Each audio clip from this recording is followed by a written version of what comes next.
Sword of Coming episode 67. Untuk melihat video selengkapnya, sahabat bisa kunjungi playlist yang telah Sabta Novel sediakan. Yuk mari, kita berimajinasi bersama dan masuk ke alur ceritanya.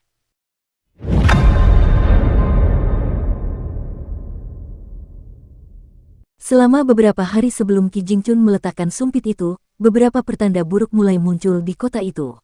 Ketinggian air di sumur kunci besi telah turun dengan cepat, sementara daun dan cabang pohon belalang tua semuanya menguning dan layu, sesuatu yang jelas seharusnya tidak terjadi pada saat seperti ini. Lebih jauh lagi, seringkali terdengar bunyi retakan dan letupan yang menyerupai suara petasan yang berbunyi di tengah malam di luar kota, tempat banyak patung dewa dari tanah liat dan kayu berada. Beberapa orang yang penasaran telah keluar untuk menyelidiki sumber suara-suara tersebut, hanya untuk menemukan bahwa sebagian besar patung bodhisattva dari tanah liat dan patung dewa dari kayu di dekat kota, artefak yang pasti masih ada di sana pada musim dingin sebelumnya, telah hilang.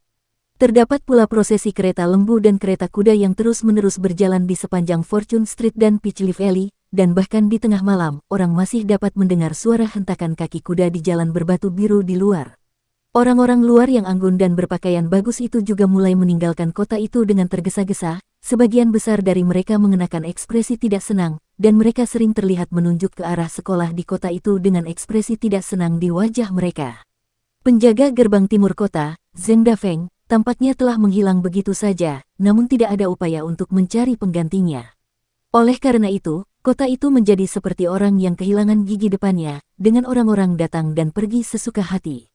Liu Baqiao dan Chen Songfeng kembali dengan cara yang sama seperti saat mereka datang, dan saat mereka melihat garis besar jembatan tertutup di kejauhan, hari sudah senja. Liu Baqiao mengikuti jalan setapak kecil ke tepi sungai, di mana ia berjongkok dan mengambil air dengan tangannya sebelum menyiramkannya ke wajahnya sendiri. Itu tampaknya tidak cukup menyegarkannya, jadi dia berlutut di tanah dengan bokongnya mengarah ke langit dan membenamkan seluruh kepalanya ke dalam sungai, lalu tiba-tiba mendongakkan kepalanya karena gembira.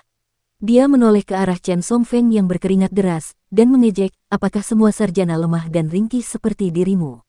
Chen Songfeng bersikap lebih terkendali, hanya meneguk air dari sungai dengan tangannya untuk diminum, lalu menjawab dengan suara agak serak, awalnya aku hanya menjadi pemurniki untuk meningkatkan kondisi fisikku sehingga aku bisa hidup beberapa tahun lagi dan membaca beberapa buku lagi. Aku jelas tidak bisa dibandingkan dengan pendekar pedang seperti dirimu. Lagi pula, di dunia kecil ini, para penyelingki lebih terhambat daripada siapapun kecuali pendekar pedang. Jika konsentrasiku sedikit saja hilang dan auraku tidak sengaja diaktifkan, maka basis kultivasiku akan rusak, dan semakin maju penyelingki, semakin banyak kerusakan yang akan mereka alami pada basis kultivasi mereka. Siapa yang mengira bahwa basis kultivasiku yang rendah akan berubah menjadi berkah daripada kutukan? Liu Baqiao menepuk bahu Chen Songfeng dan menyarankan, bagaimana kalau kamu bergabung dengan Wind Lightning Field kami dan menjadi pendekar pedang? Aku akan memastikan untuk menjagamu. Pikirkanlah, jika kamu menjadi pendekar pedang, kamu akan dapat terbang tinggi di atas pedang terbang. Terutama saat badai petir. Chen Songfeng tiba-tiba tersenyum sambil menyela, kudengar nama pendekar pedang medan petir angin yang paling sering tersambar petir adalah Liu. Aku akan menghentikanmu di sana. Liu Baqiao buru-buru menyela sambil mengangkat tangan. Berkultivasi dengan ilmu pedang merupakan salah satu cabang dari pemurnian Qi, kecuali jika dibandingkan dengan pemurni Qi biasa, kondisi fisik pendekar pedang lebih mendekati kondisi seniman bela diri murni. Sederhananya, pendekar pedang mengejar kultivasi tubuh dan jiwa, sementara pemurni Qi lainnya tidak memberikan penekanan khusus pada kultivasi fisik, selama kondisi fisik mereka tidak menghalangi kultivasi mereka. Tentu saja, pemurni Qi juga memurnikan tubuh mereka melalui kultivasi mereka, tetapi prosesnya jauh lebih halus dan konstan, seperti meneteskan air yang melubangi batu. Namun, dibandingkan dengan pendekar pedang, kultivasi fisik pemurni Qi jauh lebih sedikit dan sering, dan mereka tentu saja tidak sepenuhnya terpaku pada kultivasi fisik seperti seniman bela diri. Bagi semua pemurni Qi di dunia, ada konsensus umum, yaitu bahwa tubuh hanyalah sebuah wadah dan hanya harus berguna.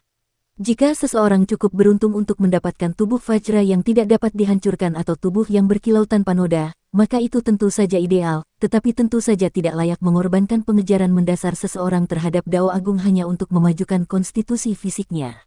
Ngomong-ngomong, saudara jauhmu itu ada di tingkatan seniman bela diri yang mana? Liu Baqiao bertanya dengan santai. Bagaimana aku bisa tahu rahasia seperti itu? Chen Songfeng membalas dengan ekspresi jengkel. Berpikir kembali pada konflik yang terjadi di kantor pengawasan Tungku, Liu Baqiao mendesah, Song Changjing benar-benar sangat kuat. Yang membuatnya lebih menakutkan adalah betapa mudanya dia. Secara umum, semua seniman bela diri di tingkat ke-8 atau ke-9 harus berusia lebih dari 50 hingga 60 tahun. Faktanya, bahkan mereka yang baru mencapai level itu pada usia 100 tahun tidak dianggap lambat, tetapi jika saya ingat dengan benar, Song Changjing bahkan belum berusia 40 tahun. Tidak heran pria itu pernah berkata bahwa Song Changjing perlu diberikan tempatnya. Mereka yang lahir dari keinginan dunia diberkati oleh surga, kata Chen Songfeng. Kultivator dari 5 tingkat atas sangat langka, tetapi seniman bela diri dari tingkat ke-8 atau ke-9 seringkali sangat terkenal dan berhubungan erat dengan berbagai kerajaan fana. Di jalur kultivasi seni bela diri, seseorang hanya bisa maju melalui serangkaian pertempuran hidup dan mati. Hanya mereka yang telah menyaksikan kehidupan dan kematian yang mampu melampaui konsep-konsep tersebut, mencapai keadaan pikiran yang transenden, seperti keadaan nirwana dalam agama Buddha atau keadaan ketenangan dalam agama Tao. Selain pertandingan tanding antara seniman bela diri ulung, hobi favorit seniman bela diri dari tingkat ke-8 dan ke-9 adalah mencari penyuling ki terbaik di 5 tingkat tengah. Khususnya, bagi seseorang seperti Song Changjing, yang berkuasa di tingkat ke-9, ia hampir tak terkalahkan di bawah 5 tingkat atas. Di antara para penyuling ki, hanya pendekar pedang yang mampu melawannya, tetapi mereka pun hanya bisa berusaha untuk tidak menderita kekalahan telak. Pada dasarnya, kekalahan mereka sudah ditentukan, dan yang bisa mereka lakukan hanyalah berusaha menghindari rasa malu sebisa mungkin. Ada alasan mendasar mengapa seniman bela diri tingkat ke-9 bisa begitu kurang ajar dan tidak bermoral, yaitu karena para kultivator tingkat 10 di puncak 5 tingkat tengah tidak lagi melibatkan diri dalam konflik duniawi apapun. Bahkan, mereka begitu berbakti dan bertekad dalam mengejar dao besar sehingga mereka bahkan tidak peduli apakah klan atau kekaisaran mereka runtuh. Liu Baqiao masih tenggelam dalam pikirannya sendiri saat dia bergumam tanpa sadar, Song Changjing ingin aku pergi ke kekaisaran Li Agung setelah aku meninggalkan kota ini untuk mengambil pedang jimat. Haruskah aku memberitahu semua orang di medan petir angin terlebih dahulu sehingga mereka dapat menyiapkan jamuan perayaan untukku? Chen Songfeng tidak dapat menahan rasa geli sekaligus jengkel saat mendengarkan ocehan Liu Baqiao. Ia melihat ke bawah ke arah air sungai yang mengalir, yang bahkan tidak mencapai lututnya, dan ia teringat pada Song Changjing dan pemuda tampan yang menemaninya. Dia bisa merasakan gelombang yang tak terhentikan mulai terbentuk, dan dia memutuskan saat itu juga bahwa setelah kembali ke Dragon Tail County, dia harus meyakinkan klannya untuk memberikan dukungannya kepada Kekaisaran Li Agung. Bahkan jika dia tidak bisa meyakinkan klan untuk menaruh semua telurnya dalam satu keranjang, dia harus mendorong anggota klan untuk mengintegrasikan diri mereka ke dalam Kekaisaran Li Agung sedini mungkin. Langit dan bumi bekerja sama untuk mendukung kebangkitan Kekaisaran Li Agung. Klan Chen kita harus datang lebih awal dan menunggangi kepala naga, jangan sampai kita tertinggal dan dipaksa bersaing dengan yang lain hanya untuk mendapatkan kesempatan berpegangan pada ekor naga, gumam Chen Songfeng dalam hati. Apa yang kamu gumamkan di sana? Tanya Liu Baqiao. Chen Songfeng berdiri sambil melambaikan tangan tanda mengabaikan, lalu tersenyum dan berkata, sepertinya kau sangat akrab dengan bocah dari Gang Fas Tanah Liat itu. Liu Baqiao juga berdiri dan menjawab dengan santai, itu hanyalah pertemuan kebetulan yang singkat. Siapa tahu aku akan bertemu dengannya lagi. Mereka berdua berjalan ke tepi sungai, dan Chen Songfeng berkata, saya mendengar bahwa tanah yang diberkati di negara aliran selatan akan segera dibuka untuk umum musim dingin ini, dan beberapa lusin orang diizinkan masuk. Bukankah Anda masih berjuang untuk mengatasi hambatan kultivasi Anda saat ini? Apakah Anda berencana untuk pergi dan mencoba peruntungan di sana? Senyum sinis muncul di wajah Liu Baqiao saat dia menjawab, sama sekali tidak. Akan sangat memalukan bagiku untuk merendahkan diri di tempat yang hina seperti itu. Chen Songfeng menggelengkan kepalanya sambil berkata, dulu di Dragon Tail County, Master Liu pernah berkata kepadaku bahwa kondisi pikiran seseorang itu seperti cermin, dan semakin dipoles, semakin cemerlang pula pantulannya. Oleh karena itu, dalam pengembangan pikiran seseorang, tentu saja akan sangat bermanfaat untuk duduk di atas singgasana teratai leluhur Dao, tetapi sesekali mengunjungi tempat yang dianggap rendah juga dapat memberikan manfaat. Pergilah ke tanah yang diberkahi dan tinggalkan dirimu di masa lalu. Lupakan keberadaanmu di masa lalu sebagai seorang kultivator abadi dan jalani hidup apa adanya, entah kamu diberkati oleh keberuntungan atau dirundung kesulitan. Sebelum Chen Songfeng sempat menyelesaikannya, Liu Baqiao menggerutu, aku terlalu kompetitif. Jika aku pergi ke tanah yang diberkati di mana energi spiritual terlalu langka, dan aku tidak mampu menembus batasan di sana untuk kembali ke rumah dengan kekuatanku sendiri, maka itu pasti akan membuatku gelisah dan perjalanan itu akan terbukti jauh lebih merugikan daripada menguntungkan.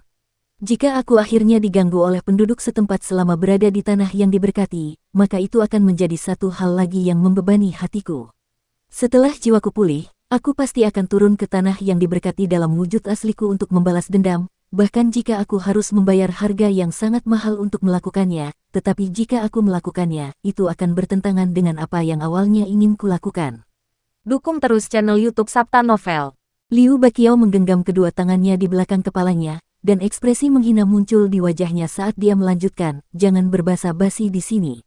Semua orang tahu bahwa 3 tanah suci di benua botol harta karun timur tidak lagi seperti dulu. Tempat-tempat itu telah menjadi tempat para bangsawan kekaisaran menghabiskan uang untuk hiburan. Tidak heran tempat-tempat itu disebut sebagai rumah bordil di bawah kekuasaan klan abadi. Chen Songfeng tersenyum sambil berkata, tidaklah tepat untuk membuat pernyataan yang begitu luas. Selain orang luar seperti kami, tidak ada kekurangan bakat luar biasa di antara penduduk setempat di tanah yang diberkati itu. Liu Baqiao memutar matanya sebagai tanggapan. Berapa banyak orang yang bisa keluar dari setiap tanah yang diberkati setiap tahunnya? Mungkin tidak satu pun. Di antara mereka yang berhasil keluar, berapa banyak dari mereka yang masih diingat 100 tahun kemudian? Saya mungkin bisa menghitung semuanya dengan satu tangan. Itulah sebabnya saya tidak mengerti mengapa semua orang memuji tanah yang diberkahi ini sebagai tempat yang luar biasa.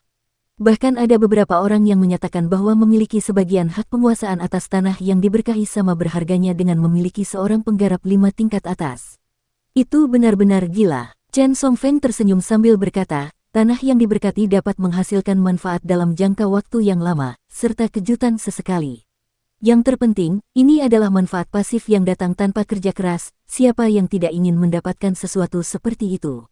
Mereka yang berasal dari klan abadi pada umumnya sudah memiliki jalan menuju kesuksesan yang telah disiapkan untuk mereka, sedangkan mereka yang naik dari tanah yang diberkati seringkali dipaksa untuk menanggung banyak kesulitan dan kesulitan. Kamu tampaknya tidak begitu menyukai anak laki-laki dari Gang Fas Tanah Liat itu, kata Liu Baqiao. Chen Songfeng berpikir sejenak untuk mempertimbangkan jawabannya, lalu mengungkapkannya dengan jujur, secara pribadi, saya tidak punya masalah dengannya. Tetapi jika berbicara secara objektif, keberadaannya menempatkan seluruh klan kita dalam situasi yang sangat canggung. Cabang klan Chen di Jewel Small World selalu menjadi bahan tertawaan di seluruh benua. Di kota ini, dianggap cukup normal bagi sebuah klan untuk hanya memiliki satu anggota yang tersisa, sementara orang-orang lain dengan nama keluarga yang sama semuanya telah menjadi pelayan bagi klan lain. Meskipun benar bahwa cabang klan Chen kami di daerah Ekor Naga memiliki leluhur yang sama dengan cabang klan Chen di kota ini, itu sudah merupakan bagian sejarah yang sangat jauh, dan secara praktis, kedua cabang itu mungkin juga merupakan klan yang berbeda sama sekali. Namun, musuh klan Chen kita tidak melihatnya seperti itu. Jika bocah dari Gang Fas Tanah Liat itu berhasil mendirikan klan kaya miliknya sendiri, maka tidak akan ada masalah. Mungkin orang-orang di luar akan mengejek klan Chen kita untuk sementara waktu, tetapi mereka akhirnya akan melupakan semuanya. Namun, bocah itu terus berjuang untuk hidup, meskipun dia sendirian, dan dengan begitu, dia menarik banyak perhatian dari orang lain. Bahkan ada orang di luar yang bertaruh kapan dia tidak akan lagi menjadi satu-satunya anggota cabang klan Chen di kota ini. Alis Liu Baqiao sedikit berkerut saat dia membalas, tapi itu bukan salahnya. Chen Songfeng tersenyum menanggapi, tentu saja, dia tidak bersalah sedikit pun, tetapi sangat sulit untuk membuat beberapa orang melihat alasannya. Liu Baqiao menggelengkan kepalanya sambil berkata, tidak sulit untuk membuat orang lain mengerti, masalahnya adalah kamu sudah benar-benar tidak masuk akal sejak awal. Hanya karena anak itu lemah dan rentan, kamu merasa berhak untuk mengutuknya. Selain itu, cabang klan Chenmu di wilayah Ekor Naga tentu jauh lebih kuat daripada anak yang kesepian, tetapi di saat yang sama, kamu sangat biasa-biasa saja dibandingkan dengan mereka yang menertawakanmu. Kamu dijadikan bahan tertawaan, tetapi kamu tidak punya kekuatan untuk membalas, dan alih-alih mengakui kekuranganmu sendiri, kamu memilih untuk menyalahkan anak itu sepenuhnya, bersikeras bahwa dialah yang harus dijadikan kambing hitam.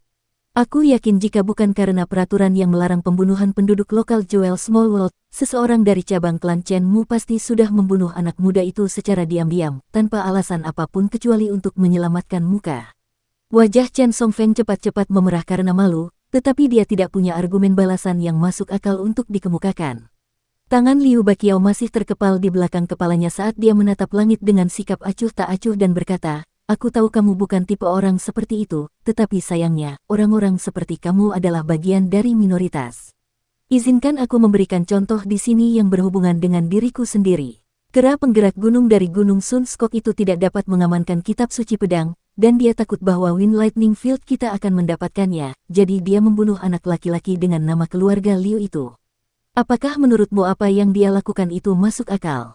Menurutku itu sangat tidak masuk akal, tapi memangnya kenapa? Apa yang kupikirkan tidak penting karena aku bahkan tidak punya keberanian untuk memprovokasi kera tua itu di hadapannya. Liu Baqiao mendesah sambil menyingkirkan tangan dari belakang kepalanya, lalu menepuk perutnya sendiri sambil bergumam dengan nada merendahkan diri, aku tidak pandai berkata-kata, tinjuku tidak cukup keras, dan pedangku tidak cukup tajam. Kalau tidak, masih banyak orang di dunia ini yang ingin kuajak bicara. Chen Songfeng menghela napas, lalu bertanya, jadi, kurasa kau punya pendapat yang cukup tinggi terhadap anak laki-laki itu. Liu Baqiao menoleh untuk melihat matahari terbenam di balik gunung di sebelah barat, lalu menjawab, saya akan pergi lebih jauh dari itu. Chen Songfeng agak bingung mendengar ini. Liu Baqiao tersenyum sambil menjelaskan, saya merasa rendah diri setiap kali melihatnya. Chen Songfeng cukup bingung dengan jawaban ini, lalu dia menggelengkan kepalanya sambil terkekeh, mengapa kamu begitu menaruh perasaan padanya?